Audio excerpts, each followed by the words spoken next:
Olá, amigos. Eu sou o engenheiro Eduardo Teixeira e gostaria de tecer alguns comentários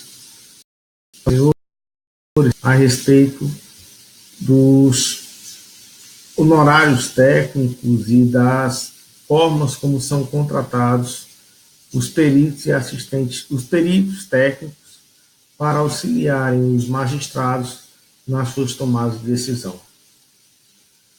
Eu tenho que fazer antes aqui um preâmbulo. Esse artigo que eu vou colocar para vocês é de 2016, quando estava em voga a aprovação da planilha de honorários técnicos para a justiça gratuita. Particularmente achei um absurdo e acabei escrevendo acabei escrevendo um artigo como forma de desabafo que gostaria de compartilhar com os senhores.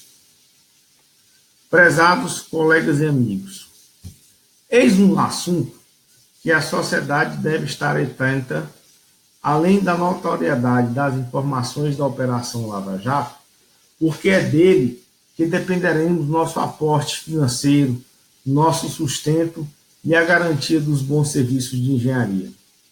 É sabido que os magistrados se valem das consultorias técnicas, das perícias, das auditorias, as inspeções e as vistorias para fazerem seus juízos de valor e proferirem suas sentenças.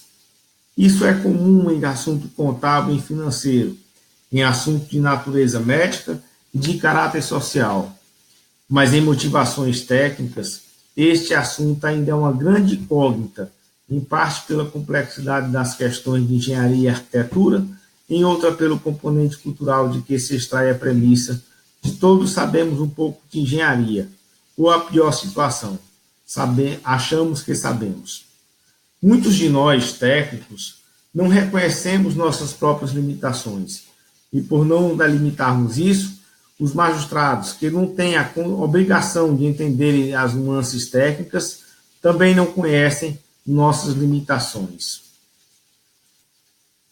Eventualmente, somos chamados para trabalhos periciais, que têm por finalidade auxiliar o magistrado nas suas decisões, e, eventualmente, nos postamos diante de desafios intangíveis aos nossos conhecimentos. E o que acontece?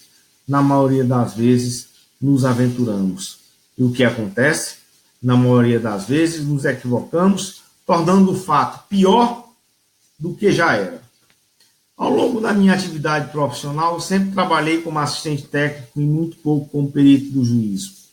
Isso me colocou na zona de conforto em poder escolher os exercícios demandados pelos meus clientes, atuando irrestritamente naqueles em que eu tivesse segurança técnica para emitir parecer, relatórios, laudos, convalidações e não convalidações. Isso não acontece com o perito. Quando o perito é chamado e ele declina da perícia, comumente ele é colocado de lado, à parte, e tão cedo não será chamado novamente à prestação de seu serviço. Muitos negarão esta afirmação, mas não acontece. Nos bastidores, entre nossos pares, esse tipo de informação é comum. E é justamente nisso que entra minha propositura. Por que não se fez até agora um cadastro geral dos peritos com suas devidas atribuições e expertise? Por que, quando da demanda de um serviço, não se publica um edital para que os cadastrados possam, dentro das suas áreas de atuação, emitirem seus valores e, depois disso, o juízo possa fazer a indicação? Isso não tira do juízo a prerrogativa da estrita confiança no seu perito.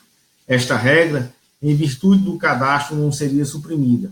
O cadastro, o edital, os inscritos para a causa, seus valores de honorários, seriam mais uma opção e de grande valia ao juízo para a determinação do seu perito. Acredito que esse seja um caminho sensato e que essa seja a hora de questionarmos. Entretanto, para mim, não é o único ponto a ser debatido. Igualmente importante, temos as questões de perícias patrocinadas pela justiça gratuita. Essa sim, já existe uma lista com técnicos cadastrados, onde o juízo lança mão quando a parte é merecedora da justiça gratuita. Agora imagine a situação. Você se cadastra para ser perito pela justiça gratuita e é chamado, além dos pífios honorários, e nessa situação não entrarei no mérito, você declina com falta de capacidade técnica, o que é plenamente aceitável para nós. Ninguém questiona quando vai ao médico e este declina do diagnóstico alegando falta de especialidade. O médico até o encaminha para um colega, e você vai, você paga a consulta dos dois. Ninguém questiona quando vai ao advogado e ele, após lhe ouvir, o encaminha a outro jurista, pela mesma alegativa, de que não é essa a sua especialidade. Sabe o que acontece? Quando o perito cadastrado para o atendimento na justiça gratuita declina do trabalho por falta de capacidade ou qualquer outro motivo salvo doença, paga multa. Ou seja, o técnico se cadastra, os honorários mais se assemelham à gorjeta, e se dentro de sua consciência ele nobremente usar a sua umidade para declinar do trabalho, paga multa. E quem mais se prejudica nessa história toda? O povo, os humildes, aqueles a quem a Constituição garantiu igual tratamento de direito. Meus colegas, a nossa profissão, os engenheiros, os arquitetos, tem origem na necessidade social e humana.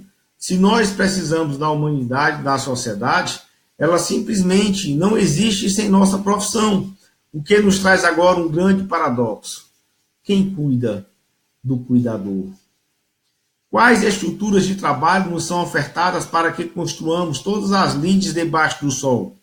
E como há de se ter prosperidade sem infraestrutura?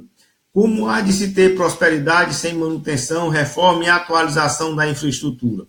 Pois bem, é chegada a hora de colocarmos isso em prática, de esclarecermos para a sociedade, para o judiciário, para o executivo e o legislativo, que somos nós que editamos as regras técnicas de convivência, a metodologia de uso dos equipamentos urbanos, as normas que regem os transportes, o trânsito, a navegação, a ferrovia, o avião, o edifício, a pavimentação, o saneamento, o mundo. É chegada a hora de dizermos que não somos meros empregados, e sim artífices construtores sociais. É chegada a hora de sermos ouvidos. Mais do que isso, respeitados. Amigos, colegas, nem eu nem vocês somos oniscientes. Reconhecemos nossas limitações. Isso não é demérito, pois ao que as reconhecemos, reconhecemos nossas especialidades. Isso nos diferencia, agrega aos nossos trabalhos uma mais-valia incomensurável. É assim que acho que tem que ser. E só para ficar bem claro, além de tudo, honorário não é gorjeta.